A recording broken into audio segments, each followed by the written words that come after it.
subscribe to my channel and also जय हिंद दोस्तों, हिंदुस्तान के लिए आज एक बहुत अनोखा दिन है, बहुत प्यारा दिन है।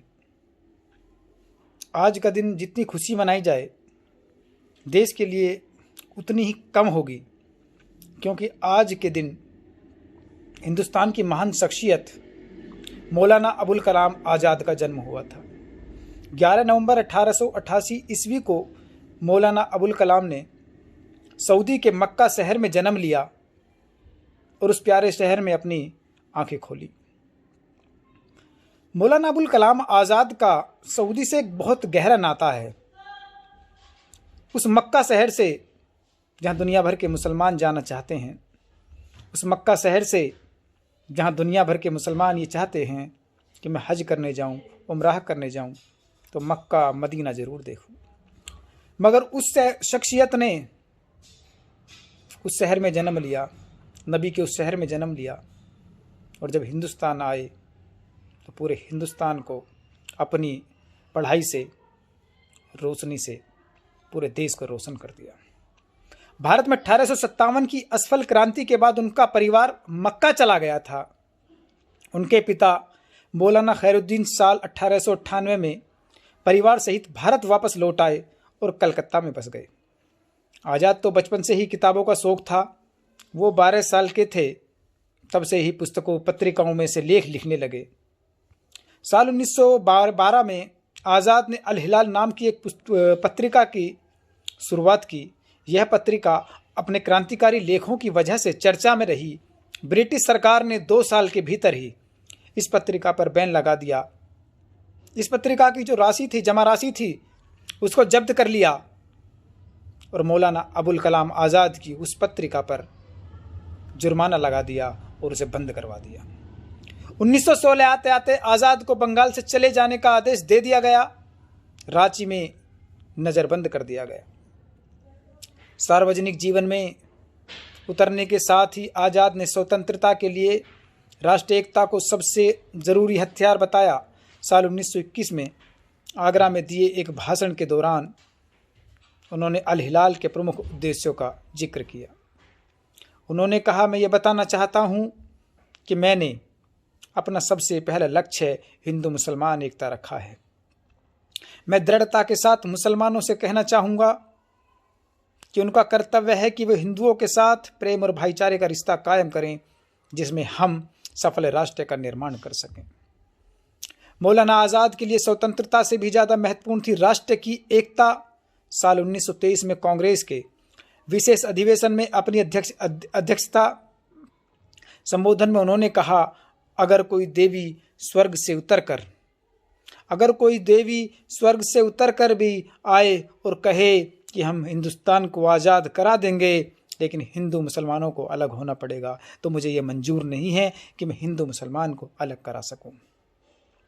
ये बात सच है कि हम आज़ादी आज नहीं तो कल ले लेंगे, मगर हम इस देश में हिंदू और मुसलमानों का बंटवारा नहीं कर सकते। इस देश में हिंदू और मुसलमानों को 2 भागों में नहीं बांट सकते।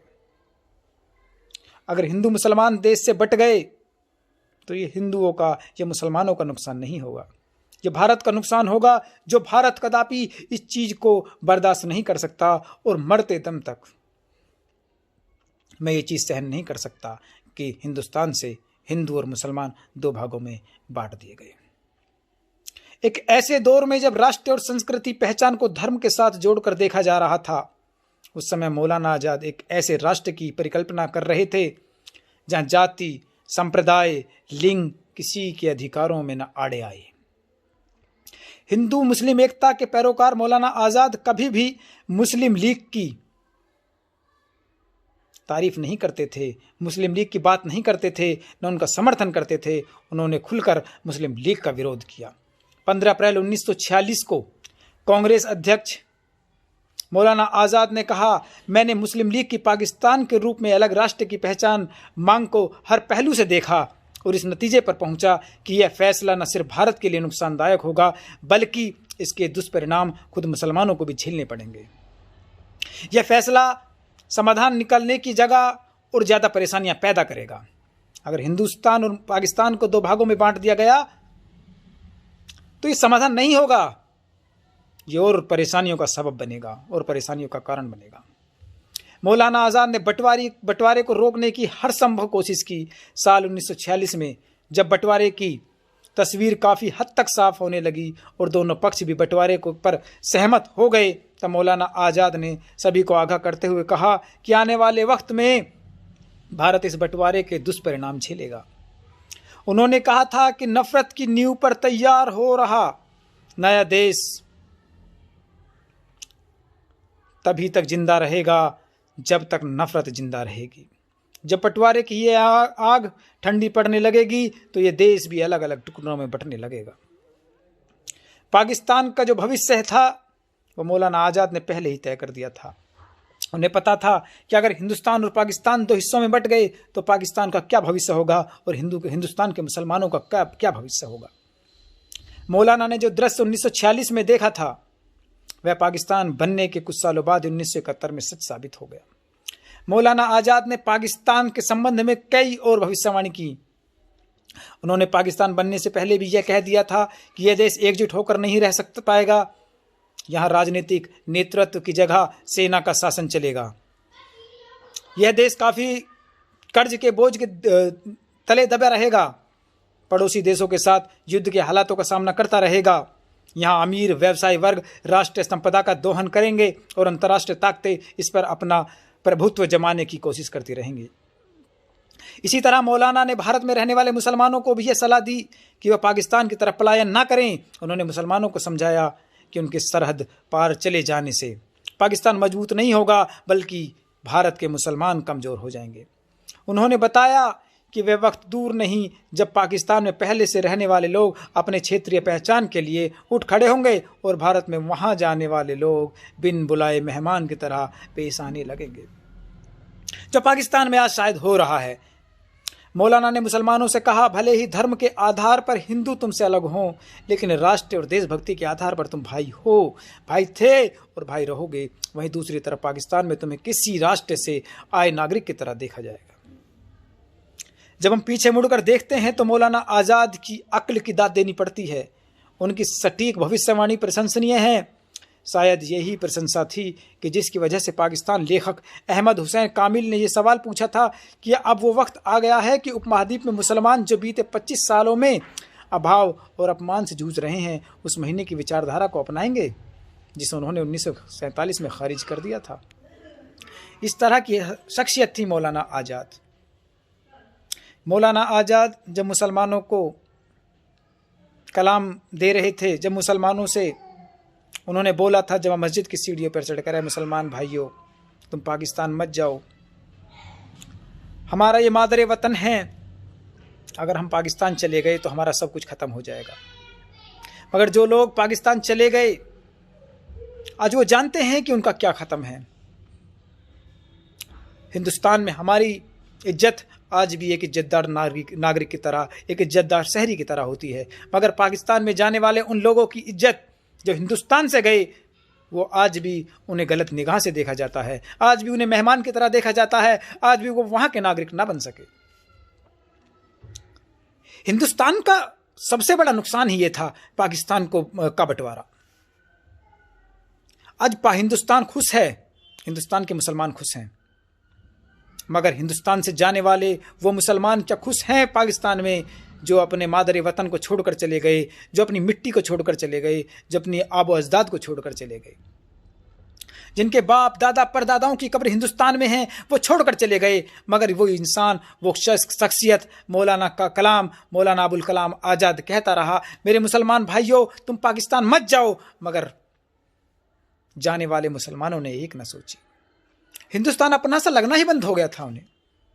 मगर आज अगर कुछ लोगों से बात होती हैं, कुछ लोगों से कलाम होता है, तो आज कहते हैं कि हम हिंदुस्तान छोड़कर गलत गए। कुछ समय पहले मेरे अब्बू, मेरे पापा पाकिस्तान घूमने के लिए गए, लगभग 40 से 45 दिन के टूर पर गए हुए थे। जब पाकिस्तान घूमने गए तो वहाँ की जो आवाम है, वहाँ के जो लोग हैं, उन्होंने उनकी इज्जत ना करी। मगर यहाँ से जाने वाले जो बुज़ुर्ग थे, जो आज भी जिंदा हैं वो सर पकड़ पकड़ कर रोते थे, वो चिपट चिपट कर रोते थे कि हम गलत आए, पाकिस्तान हम गलत आए। मगर उनकी औलादें न हिंदुस्तान के मुसलमानों की इज्जत करती हैं, न उनकी इज्जत करती हैं जो हिंदुस्तान से गए। वो ये कहती हैं कि तुम हमारे देश में आकर क्यों बस गए। वो मौलाना कलाम आज़ाद थे और ये हमारी खुशनसीबी है कि हमारे आबो अजदाद, हमारे बुज़ुर्ग हिंदुस्तान में रहे और हमें प्यारा मुल्क बनाने का एक मौका दिया। ये बात सच है कि इस मुल्क को बनाने में सभी का योगदान है, मगर बिगाड़ने में कुछ लोगों का योगदान रहा है। मुस्लिम लीग की स्थापना न होती तो शायद पाकिस्तान न बढ़ता।